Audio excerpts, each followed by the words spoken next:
Class rolling. I guess to start with, did anybody come across a creative solution to finding everyday awe last week? Was there anything that you noticed? It does seem to me like it's easier on a pretty day like this.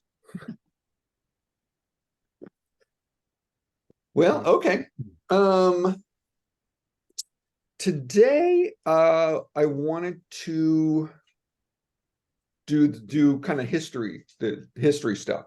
So I have some videos lined up, and they're gonna talk about, well, two in particular, and then we'll look more of an experience if we have some time. But want to look at this guy Edmund Burke, the 18th century philosopher, wrote this book about beauty and the sublime.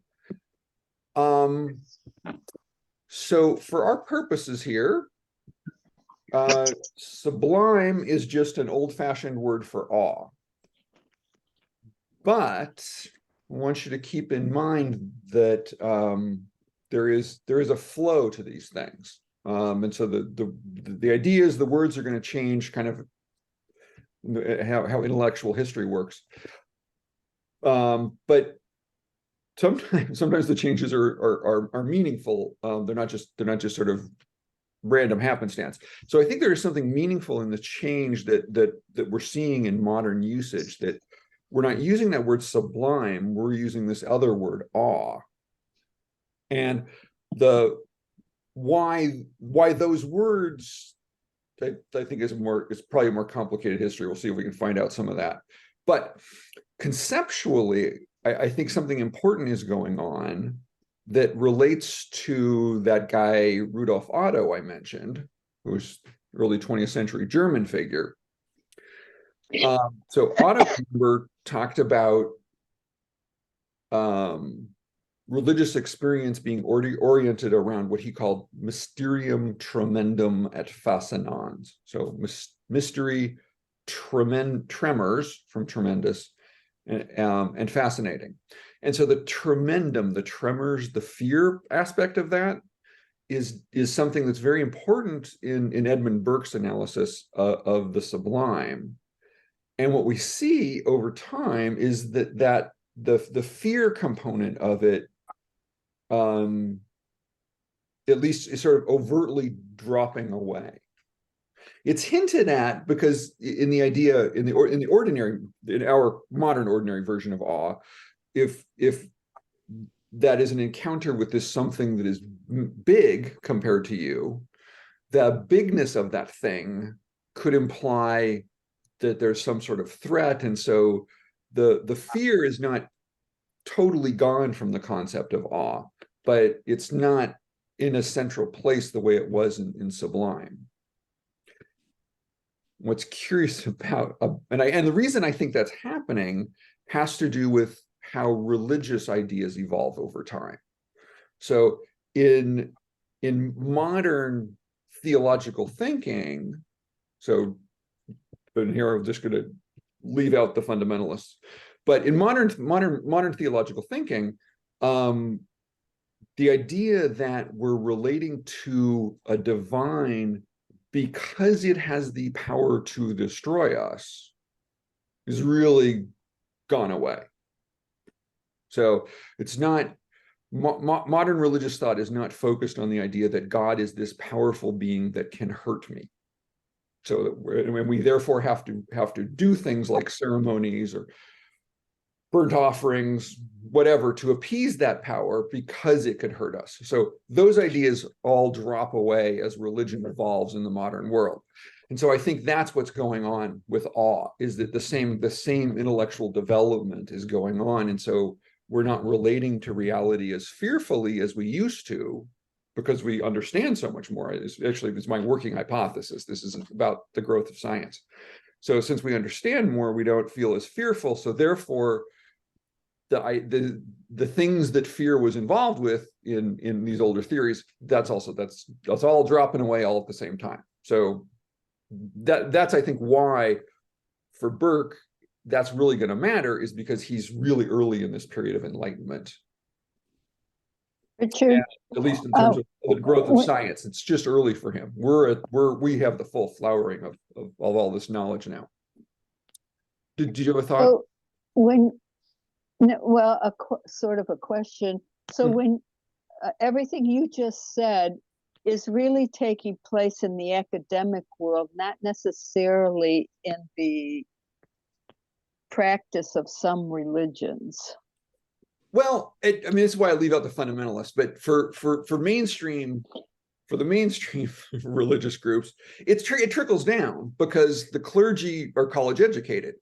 So they, as when they go to seminary today, they're going to learn very different ideas than someone who was going to seminary 200 years ago would have learned, and different than someone 50 years ago even too, especially. Oh, good point. Yeah, good point. so it takes time to filter down, but it's definitely it is filtering down. You know, I think if you walk into a random, you know, Presbyterian church and you listen to the minister giving a sermon, he or she is not likely to refer to fear a lot.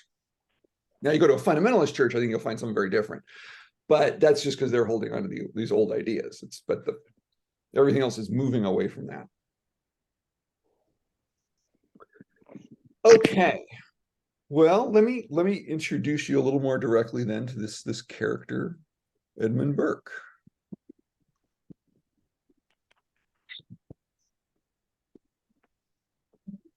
Are you hearing that? We hate being made to feel small. Yes. We can't stand being humbled or reminded of our insignificance. We get affronted and resentful. The 18th century Anglo-Irish philosopher Edmund Burke, however, thought that these experiences could be rather wonderful and quite important too. To explain what he meant, he developed the idea of the sublime in a beautiful book called A Philosophical Inquiry into the Origin of Our Ideas of the Sublime and Beautiful, first published in England in 1757. In modern use, sublime just means very, very nice. A sublime glass of Chambertin, a sublime plate of scrambled eggs with truffles. But this wasn't at all what Burke was interested in, though there is a slight connection. For Burke, a sublime experience is indeed one that's really nice, but it's nice for a very strange reason. It makes us feel insignificant. Burke was obsessed with a range of experiences, that is, sublime experiences, in which being slightly humiliated is actually something we relish. He was picking up on a sector of human experience that up to then had been totally ignored. One of his key examples is storms. The vast dark sky is oppressive. The wind is horribly powerful. Large trees are overturned. We feel we're nothing in the face of the violence of nature. But this helps put things in perspective. In comparison with a storm, the familiar irritants of daily life seem less significant. Something similar happens when we contemplate a huge mountain or view the enormous frozen wilderness of the Labrador coast from the window of an Airbus A380. Burke also liked vast, momentous stories. He loved Milton's Paradise Lost, which describes the cosmic struggle between God and Satan, because stories like these also make the irksome details of ordinary life seem for a moment almost idiotically minor. Burke is latching on to a good way of being made to feel small. He's noticing that when we feel small in some ways, we become good and large in other dimensions. Bits of our egoism and pride seem less impressive. So we might be moved to be more tolerant, less wrapped up in our own concerns. Burke saw the sublime as a useful corrective. It restores perspective, and that's why we like it. It's a psychological maneuver that can benefit us in many ways and shows its utility whenever there's an excessive tendency to get caught up in the details of an immediate situation. Thanks to Edmund Burke, a little but valuable area of experience gained a name. It became possible to focus on it and see its role in life more clearly. The sublime emerged at first in connection with nature and the arts, but its contribution to existence is actually quite broad.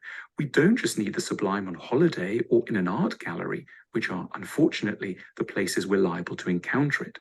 It's something we need to build into our lives on a daily basis. In the utopia, there would be deliberate strategies to ensure we encounter the sublime on a regular basis. In the past, religions were quite careful to set up a meeting with the sublime every Sunday.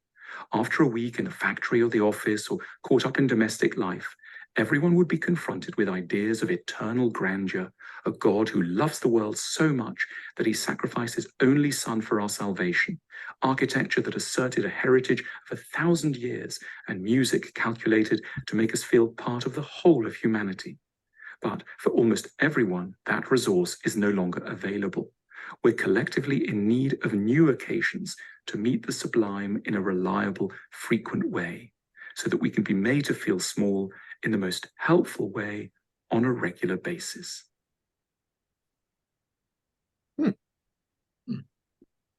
Okay. What do you make of that? It makes me think of the experience that sometimes we have after a huge snowstorm. And everything is shut down and everything is beautiful outside, and it just changes our whole feeling about being alive, at least a day or two. Right, yeah. Well, it has to be temporary. If it was a permanent state, it wouldn't work for us. Yeah, so this is part of the deal. Yeah. I'm impressed that he thought of these things at that time.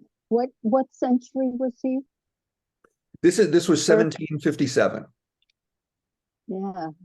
So Wow. there's some complicated philosophy going on as well in all of this, that he has an argument with Plato about how these things work and what is the nature of beauty, and so he's offering a completely different take on these things than Platonic philosophy did. So I'm giving you these general overviews that are going to be useful to psychologists, but yeah, in the background there's a lot of really heavy philosophy going on as well too. I am struck by the aspect that he is proposing that it should be built in somehow to our daily lives. It seems like he's not saying, oh, you just need to be more attentive, it's already there, but purposefully one should create environments. Did I understand that right? That should incorporate opportunities for all. And I just want to say one more thing. It really goes back to what you said earlier, the dropping out of the fear aspect. I was, as a German born, I was looking up the word awe in a translator because I couldn't think of what that word was in German.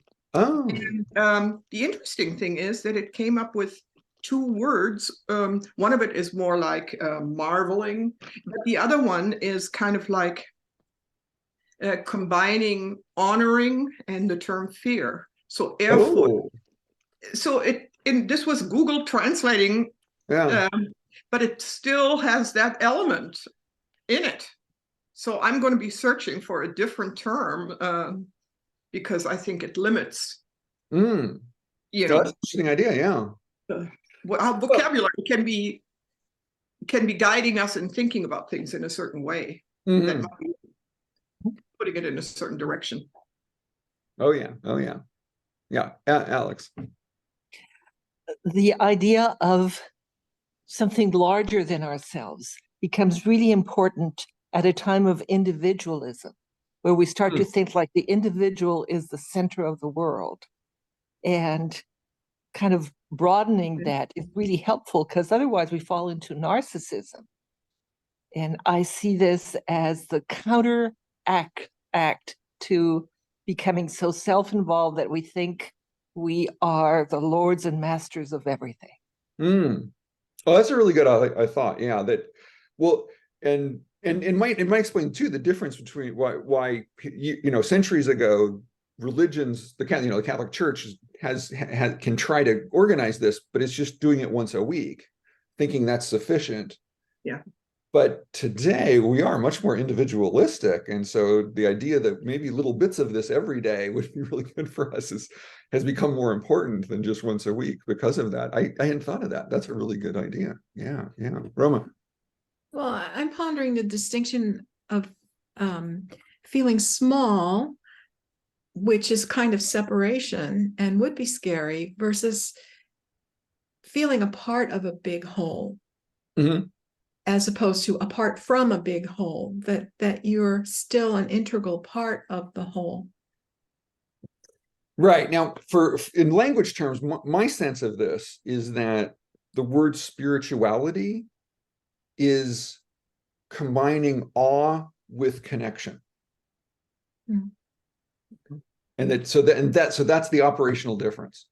Awe you can have without a feeling of connectedness to the thing, but if it's spirituality or religious experience, then you're feeling connected to the thing, whatever that awesome big thing is. So I think that's an interesting little distinction to keep in mind about how those words are functioning.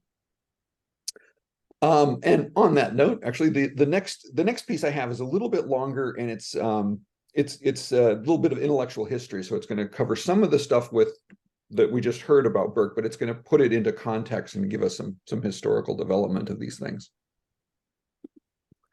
Okay, that's this one here. Welcome to the Endless Knot. Today we're looking up, way up, to the word sublime. The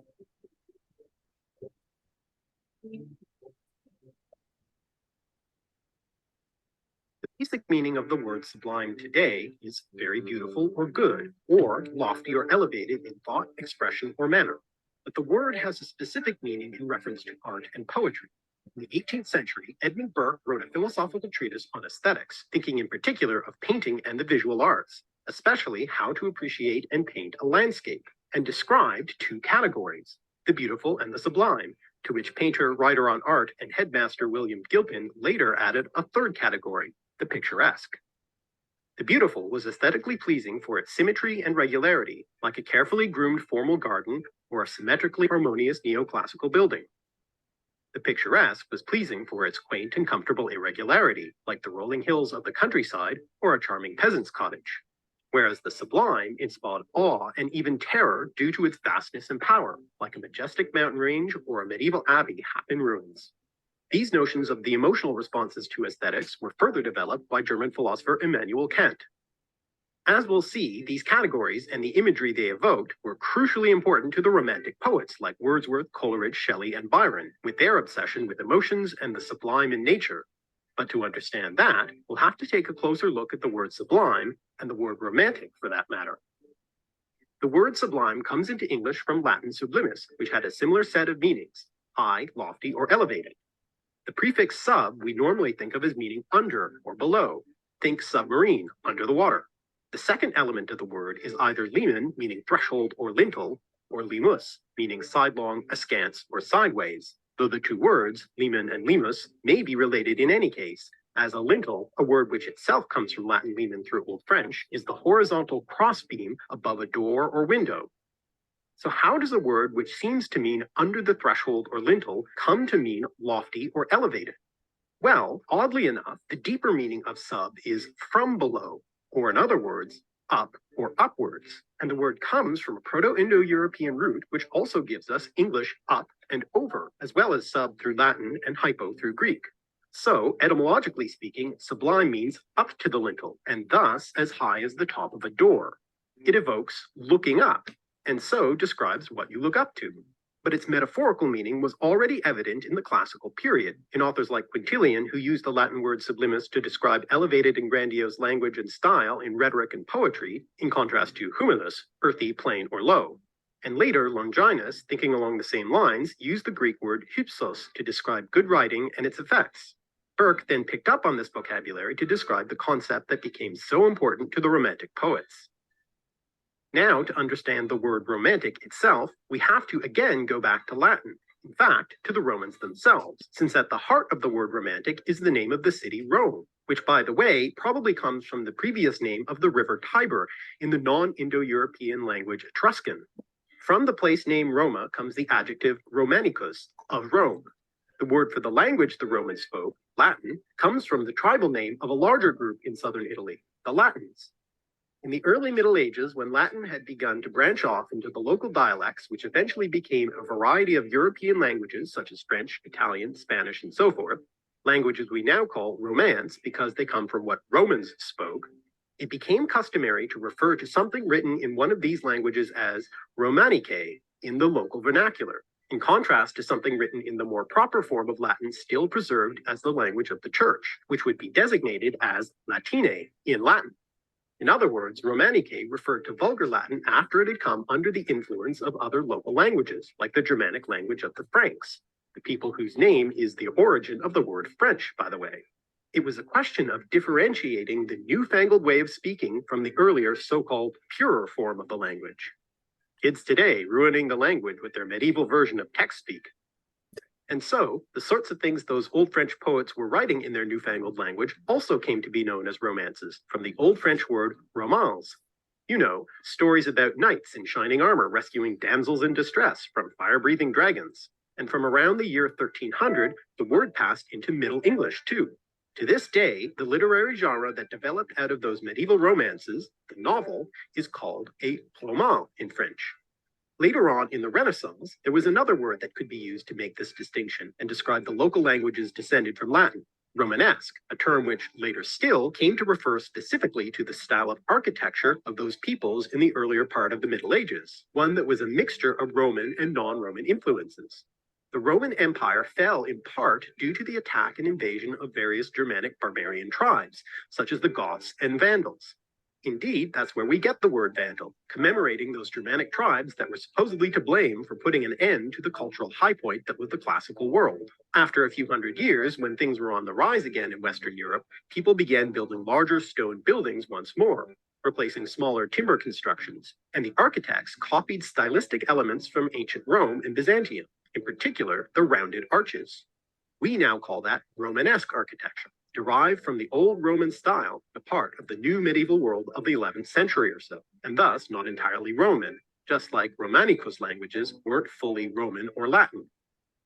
But from the 12th century onward, a new style developed which featured pointed arches and elongated proportions that were very different from the aesthetics and symmetries of the classical world. All this verticality was meant to direct one's attention upward to God. Those pointed arches are practically arrows. It's a question of literally looking up. Sound familiar? And the later commentators from the 17th and 18th century who were interested in returning to the aesthetics of the classical world, and so now are called neoclassicals, started to refer to that later medieval style as Gothic. Remember the Vandals and the Goths who destroyed classical culture with their black nail polish and gloomy music? No, wait, sorry, wrong Goths. Well, the neoclassicals didn't think much of the medieval Gothic cathedrals either, and the word Gothic came to describe the aesthetics of later medieval culture, which was thought of as barbaric. Then, in 1764, writer Horace Walpole, the Dan Brown of his day, published The Castle of Otranto, a Gothic story, so called because of its medieval setting, and it became a massive hit, spawning imitators like Anne Radcliffe of its creepy, horror-filled style, with or without the medieval setting, though she called them romances. And a new genre was born, the Gothic novel, forerunner of the modern horror genre, and the inspiration, eventually, for that black nail polish of the modern Goths. And this brings us back to that sublime imagery of Edmund Burke, with its ability to evoke feelings of terror so central to the Gothic novel. Later on, Mary Shelley would take up the form and combine it with Romanticism to produce her novel, Frankenstein. But we're getting ahead of ourselves. That renewed interest in the Gothic also led to a revival of Gothic architecture in the 18th and 19th century, with new buildings built to look like they were medieval, like the British Houses of Parliament with designs by Augustus Pugin. And ironically, the interest in Gothic ruins, a common element of Romantic art and literature that was reacting against neoclassicism, nonetheless owes something to the 18th century focus on classical architecture. When the ancient Roman city of Pompeii, which had been destroyed by the eruption of Mount Vesuvius, was rediscovered in the 18th century, its fame spread through the descriptions of art historian and archaeologist Johann Winkelmann, spurring on the neoclassical movement. But this ancient ruin also triggered the Romantic fascination with the vastness and passage of time, very sublime in its effect on the Romantic imagination. And in the more literary realms, the interest in lost ancient languages and poetry led to Scotsman James Macpherson's highly influential, though largely forged, Gaelic epic, the Ossian poem, in the 18th century, and the later much more credible work of Jacob and Wilhelm Grimm in the 19th century to recover Germanic folktale, as well as the reconstruction of unwritten proto-languages such as Proto-Indo-European. One of the trends at the heart of the Gothic novel was a vogue for sentimentalism and the so-called literature of sensibility. The idea originally was that having a highly emotional and sympathetic response to your fellow humans, being in an earlier meaning of the word very sensible, would lead to good moral behavior. That's Adam Smith's argument in the theory of moral sentiments. Yes, that Adam Smith. It's strange that the same man who wrote the Handbook for Capitalism also wrote a philosophical work on feelings and sympathy, the original emo. I can't explain it either.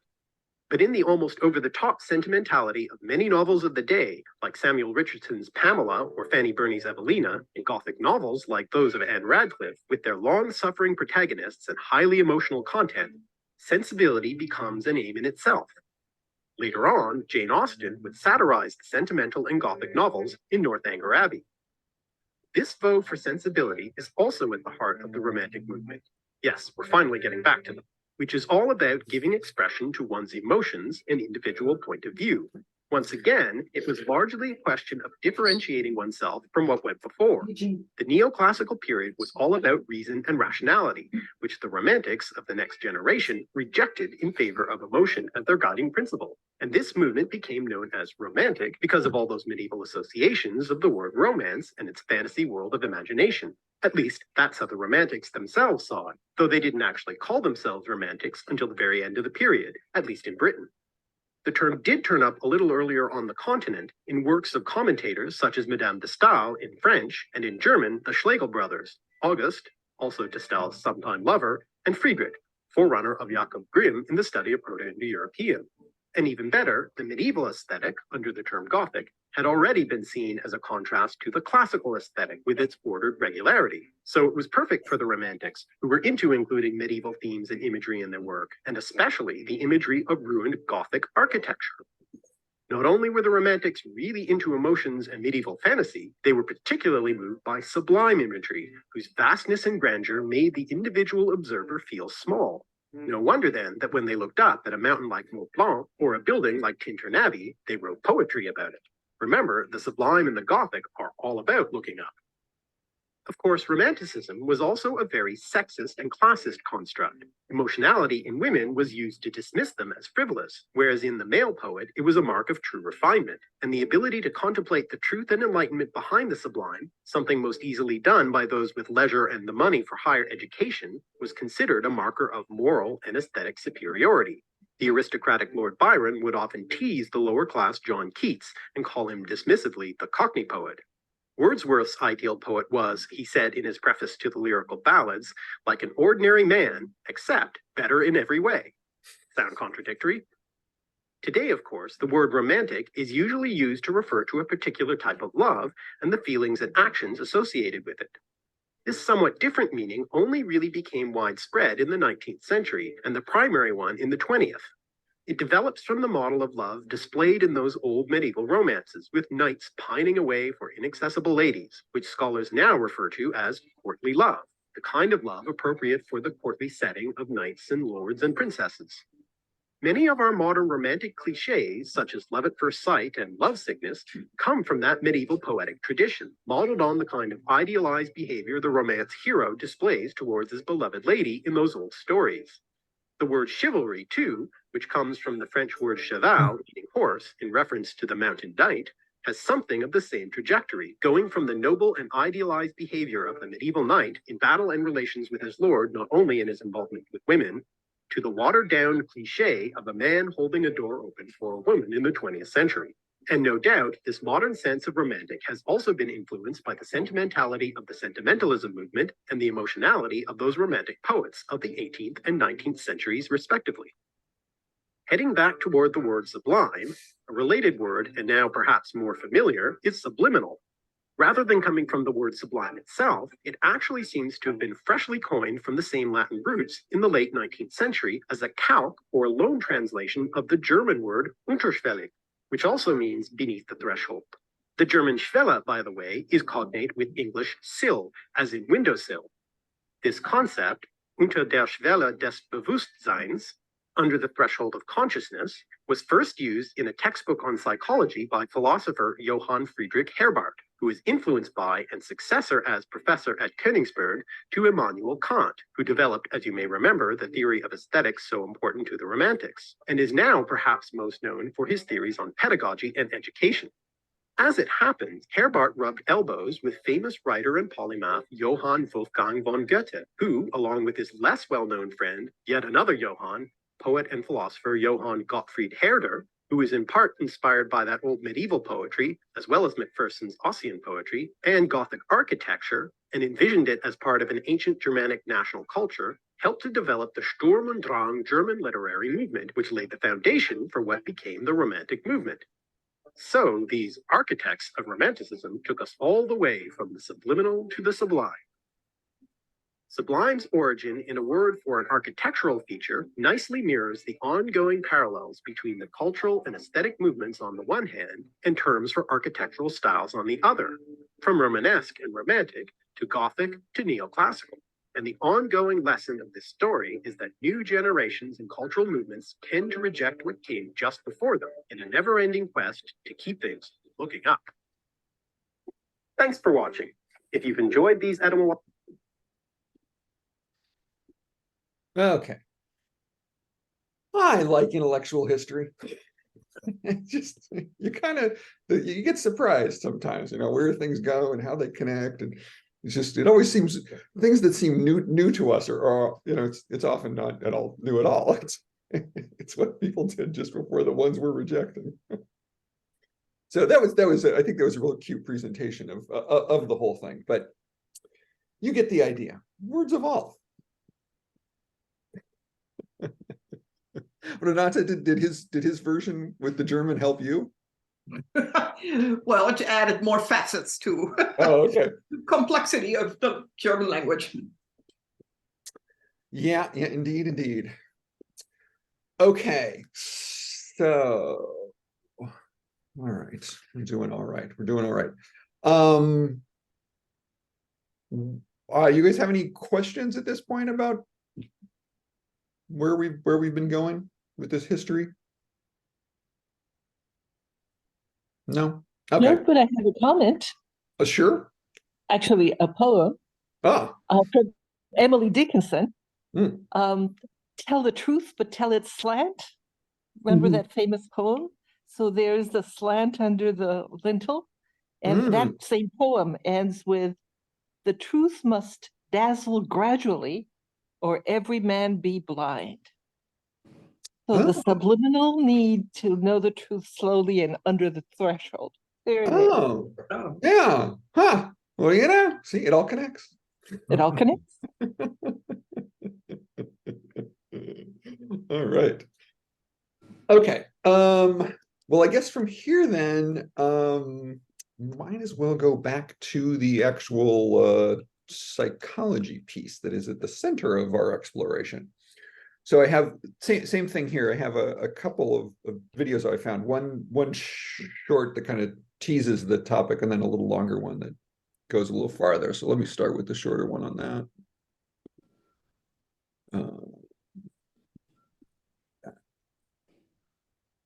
We gotta get here. Okay, no, that's the longer one. This is the shorter one. Favorite experiences of all time was climbing to the second highest peak in the state of New York and gazing across the wide Adirondacks. It was literally awesome. But what is it about awe, and why do we get that feeling? Hey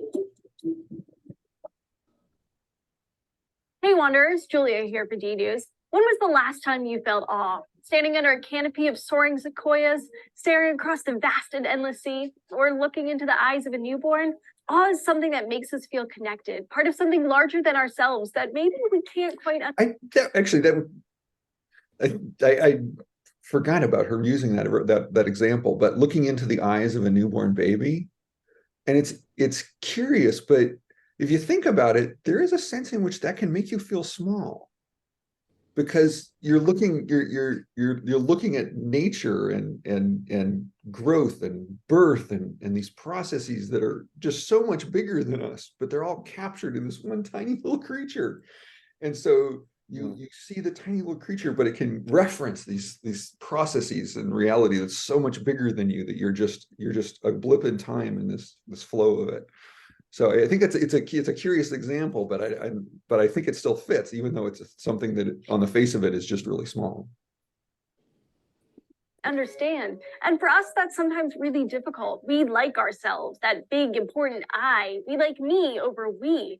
But we need to get over that real fast because awe is, well, awesome. But why? Why did we ever evolve this feeling? Maybe to help other people, so say some researchers. So what happens when we experience awe? Well, for one, it might make us healthier. In one study published in the journal of Motion, researchers found that awe reduces the levels of pro-inflammatory proteins called cytokines. These proteins tell the immune system to work harder, which can cause prolonged inflammation, which can cause all sorts of issues like heart damage, diabetes, Alzheimer's, and even depression, which of course depression might lead people to be less likely to explore and seek out awe. So the researchers aren't sure which came first, the low cytokines or the positive emotions. My bet is on the positive emotions, because other studies like one published in the journal Psychological Science found that awe might make us prefer experiences over things and even be happier with our lives. Awe can even change a person's perception of time. After being awestruck, some people felt like they have more time, according to that study published in the journal Psychological Science. In this study, students watched a commercial designed to invoke awe, which had stuff like whales and waterfalls in it. Afterwards, the students filled out a questionnaire in which they responded positively to questions like, I have lots of time in which I can get things done, and they were more likely to use their time to help other people. Seriously, awe can make us be more generous to other people. Another study published in the Journal of Personality and Social Psychology says the experience of awe makes us more willing to help someone else. In several studies, people who thought about the last time they felt awe or watched awe-inspiring nature videos showed more ethical behavior than people who thought about other positive feelings like pride. In one particularly clever setup, researchers had participants either stand, gazing up at tall eucalyptus trees for a full minute, or stand in a similar spot but looking at a building instead. After the minute was up, the researchers accidentally dropped a box of pens. Those who were looking up at the awe-inspiring trees were much more likely to help the researcher than those in the control setting. So why does awe make us more helpful? Well, because big things make us feel small, and that's a good thing. The researchers think that by feeling smaller, our focus shifts away from ourselves and towards the greater good. So want to feel happier and more helpful? Head out to the woods. Or if you'd prefer to stay inside and still want to experience awe, Jason Silva explores the idea in one of his first videos on his show, Shots of Awe. A great book called The Wandering Braid. It says, Oh, I found this video before class started a couple of weeks ago when I was getting ready. And it's great. And that's the one I was hoping to show you last week that I couldn't find, is because this guy is a brilliant photographer. ways that we elicit wonder is by scrambling the self temporarily so that the world can see through.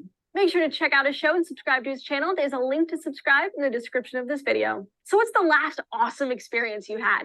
Tell us about it down in the comments below. Don't forget to hit those like and subscribe buttons and keep coming back to D News. We've got new episodes every day of the week.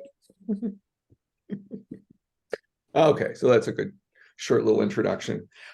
It does occur to me though that it's worth commenting about the guy before, his being mystified by Adam Smith writing a book on economics and writing a book on moral sentiments. And in fact, they are intimately connected. That Smith's view was that capitalism would work because you could put it into a society in which you were creating moral individuals. And so those moral individuals would act in this market society, guided by what he calls this invisible hand. Now, remember, he's also a theologian, so he imagines God is really the guiding hand is God in that story. So for Smith, the moral sentiments is describing the basics of what human beings sort of are, and then the Wealth of Nations is his looking at how can we take these described peoples and put them into a context in which they're going to create better societies, more wealth, and therefore more prosperity for everybody. So they are actually connected, but yes, Smith had no idea what capitalism would become, I think. And it would be appalled, as a moral philosopher, he'd be appalled that we've separated it from morality, that he did never envision that you could possibly do that anyone would ever think to separate social interactions from morality. Anyway, so connected. Oh, excuse me. Richard, Mm-hmm. concerning awe, I have to say it triggered when she said Adirondacks.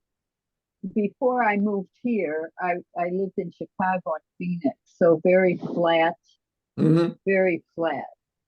When I first went to Upper New York, where my daughter moved, I just could not stop talking about the fact that I could see the tops of trees, Ah, because my whole view up until I was 60 years old was seeing trees at the, at the, ground level. yes, I'm sorry, yes. And then when I saw the tops of trees, I don't know, it just stirred something. And every time I saw it, I had to say something. Interesting. Yeah, interesting. So that, Yeah. it stands out that way. Which is an interesting question. Yeah, what if you're living someplace really flat, where do you go for your sense of awe? And certainly that Well, you there can was, see a long ways in that flat. That's a big space. So there's that. well, the saguaro provided, desert plants could provide some awe, Hmm. especially when they bloomed, were unbelievable. Mm. And the idea of seeing the horizon Mhm. is also important. That's why people like oceans, I think, partly too. That's right. That is the benefit of flatland, whereas that's the one thing I miss here in Seattle is not seeing the night sky and horizons because of the trees. Mm. I mean, I have to go visit, the shore. Yeah, Mhm. yeah. Okay, so let's see. The last thing I have then is this other video, but I think will take us through to the end of class. So we might have to talk about it next time. That would be, oh yeah, here, wait. Oh yeah, this one. Okay. Hands up here. Who is comfortable with their height? Who feels they're at a pretty good height? Okay, quite a few. Good, strong self-esteem in the room. Who'd like to be a bit taller? Oh, hello. Yeah, a few hands there. Who wants to be a little bit shorter? There you go. Not very many. Okay, that's pretty much what you might expect given what the research tells us. If we are taller, we are more likely to be paid more, to be promoted more, to win more votes in an election, and if you're an American president, to win a second or a third term.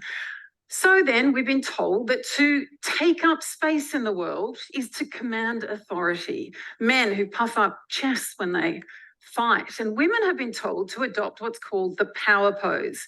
And if you haven't seen it, it's kind of like this. Put your hands on your hips. Don't I look powerful?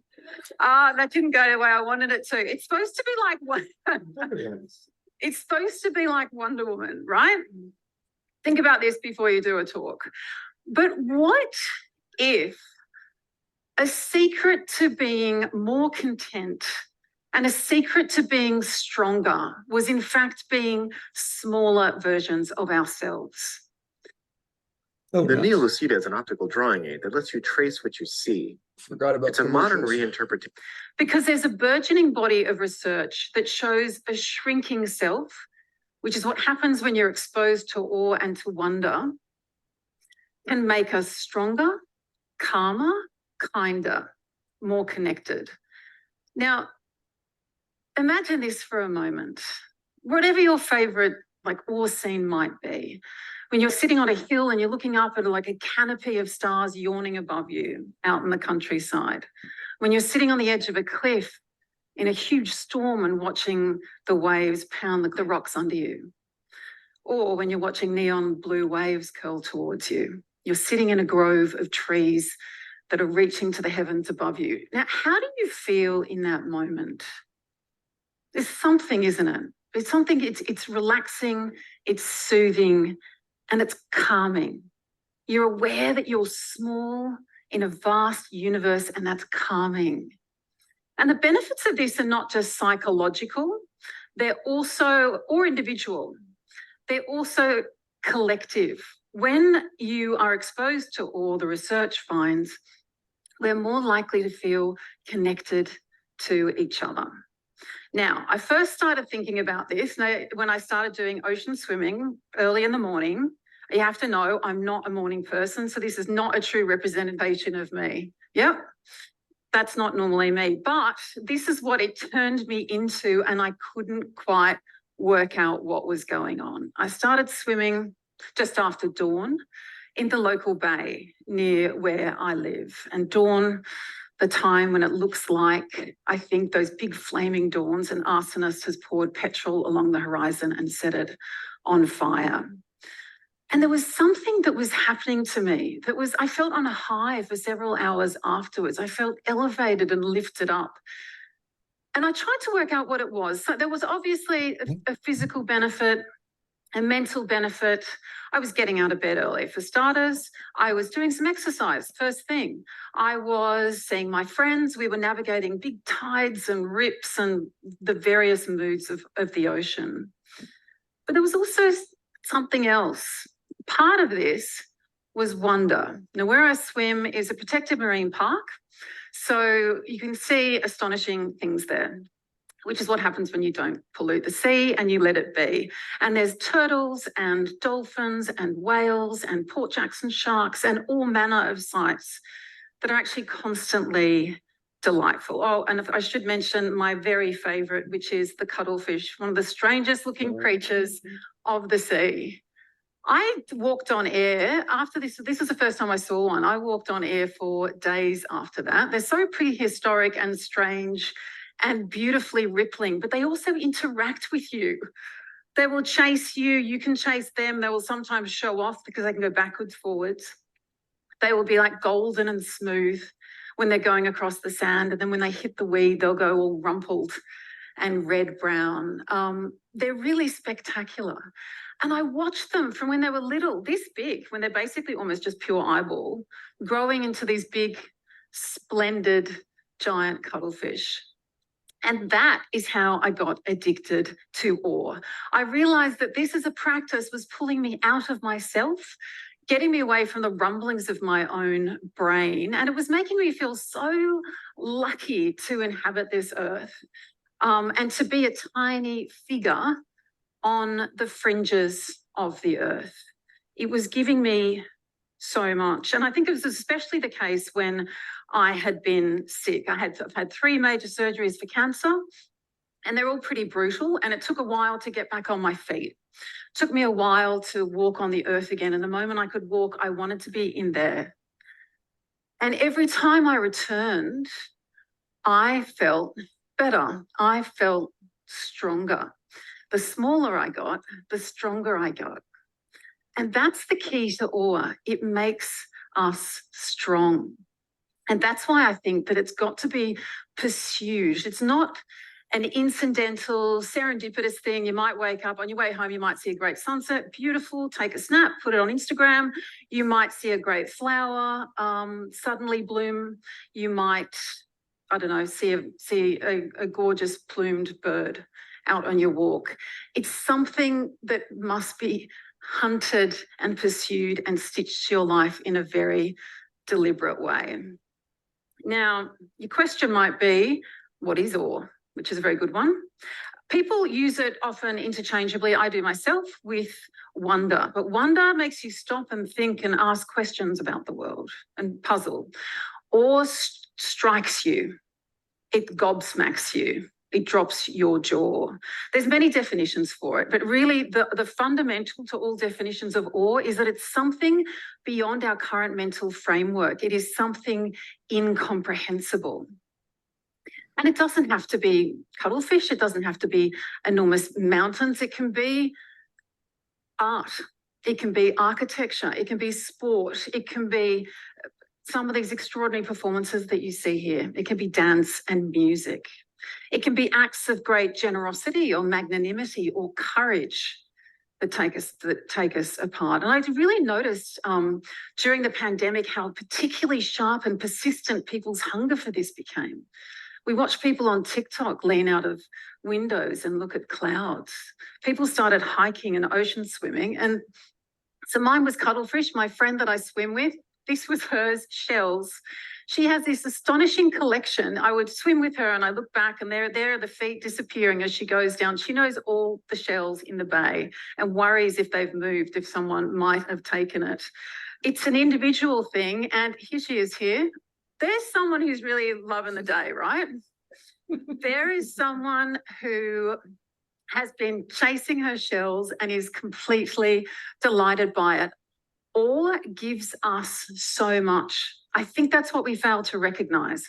Now, this is what the research shows us to date. Awe makes us feel more like inhabitants of the earth. It makes us feel, it makes us more helpful, more altruistic, kinder. If you have a utility meter like this on the side of your house, you can get paid to go solar for. It makes us ruminate less. It takes us out of our heads. Where even the parts of our brain that when you stew on things are more active, they're less active after you've had an experience of awe. And there's a lot of research as well around smallness. And smallness, people sign their names smaller after they had an experience of awe. They draw themselves as smaller figures. If you have one control group standing next to a T-Rex, compared to those who are standing next to the T-Rex and looking down the corridor, those next to the dinosaur were more likely to finish the sentence "I am" with the "I am part of a group. I am part of this university. I am part of a moral cause." People who left a park where they had these towering eucalypts were more likely to help someone when they left than those who hadn't had the same experience. We're nicer people when we're smaller. And I think that there's a study out recently which really showed why this is. It came out at the end of last year in the American Psychological Association journal called Emotion. And it was about awe walks. They had two groups. One went on a normal walk every day for a few weeks. The other went on an awe walk. Now, an awe walk means you pay attention to the world. You really look at all of the details, the nest in the tree, the shells in the sea, the whatever's happening in the seasons at that time. After a period of time, those who've been on the awe walks, again, presented as being calmer, more social, more likely to help each other. Two really interesting findings. The first was they were supposed to take photos of themselves. And when they did, over time, at first it was the straight up selfie. And over time, their heads took a smaller portion of the frame as they were kind of saying, oh, look back here at this incredible sight. Look at this bird. Look at this tree. Look at this thing that I'm seeing. They were paying attention to the world. And in that sense, I think it's the perfect antidote to narcissism, which is really, for me, what it's like to swim in the ocean. It's almost like a dissolving self. The other finding was that they were ruminating less. And they were tending to, when they wrote their diary journals, someone who'd been on the awe walk would be like, I'm feeling the moss and the twigs crunch underfoot and I'm watching the colours change. The person who wasn't on the awe walk said, I was thinking about the trip to Hawaii we have to take next week and everything I have to do beforehand with my packing. These are all the things that awe does to us, and awe works. One person who knew that was Rachel Carson. You might know her as the woman who wrote The Silent Spring, who kicked off the modern American environmental movement with her analysis of the damage that pesticides was doing to the environment. She got strength through that work, through exposure to awe, to wonder. And she used to take her 3-year-old nephew down wandering and looking through tidal pools at night with a flash torchlight. And she wrote the thing she was most proud of in her life was an essay she wrote several years before Silent Spring, which was about teaching your child how to wonder. And in it, she wrote, if I had influence with the good fairy who is supposed to preside over the christening of all children, I would ask that her gift to each child in the world be a sense of wonder so indestructible that would last throughout life as an unfailing antidote against boredom and disenchantments of later years. The sterile preoccupation with things that are artificial, the alienation from the sources of strength. This is what makes us strong. These are the sources of our strength. For me, when I was writing my book, Phosphorescence, it was that. I became obsessed with finding living light, particularly in waves. I looked for it everywhere, up and down the coast. I looked in Tasmania. I ended up finding it in the bay at the foot of my hill at 5 a.m. one morning with a torch on the back of my light, and there were sparkles and sequins and neon everywhere. This was just a few weeks ago, actually, when we saw it again.